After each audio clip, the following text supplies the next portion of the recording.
বাড়ি থেকে দেখতেছে বাচ্চা দিকে মনে মনে বলতেছে চান্দু সুরাগা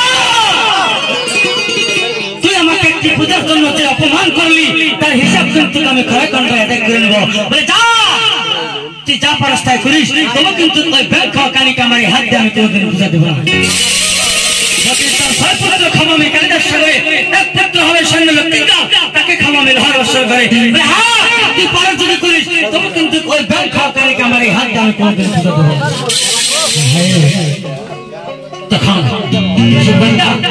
কানতে কানতে কান দিকে চলে যাবে কালিদাস সাগরে ইতিমধ্যে সুরেখা সুন্দরী আর এই শান্ত সদাগর দুজনে ঘরের ভিতর থেকে চিন্তা ভাবনা করে আরে আমার যে 6টা পুত্র নয়নের মণি এই কখন বাণী আমার এই 6 পুত্র আমাকে ছেড়ে সিলেটের জন্য চলে যাবে তাই সে 6 পুত্র বাবার কাছে এমনকি মায়ের কাছে কেটে কেটে বলতেছে মাগো তোমরা দুজন আমাদের 6 ভাইকে হাসি মুখে বিদায় করে দাও কালকে বেলা 10টার সময় 14 লিঙ্গা ভূতুকা সাজিয়ে দিবে আমি চলো এই 7 সমুদ্র 13 নদী পার হয়ে ওই পারে বাণিজ্য করার জন্য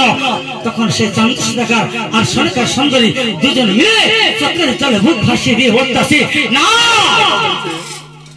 আমার এই 6টা নয়নের মণিকে আমি বাড়ি থেকে কোনোদিন বিয়ে দিব না তাই দিবে ওই কৈলাস নগর থেকে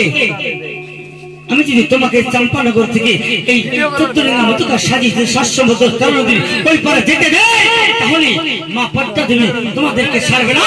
আমাদের সন্তান হারা করবে আমাদের 6টা নয়নের মণিকে চিরদিনের জন্য আমার কাছ থেকে কেড়ে নেবে বলতেছে না মা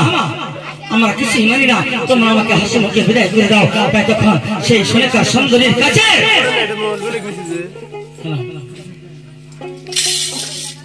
এই সুরেখা সুন্দরীর কাছে আর বাবা চান্দু সুদাগরের কাছে দুজনের কাছে এই 6 ভাই বিদায় চেয়েছে ইয়ে যাওয়ার জন্য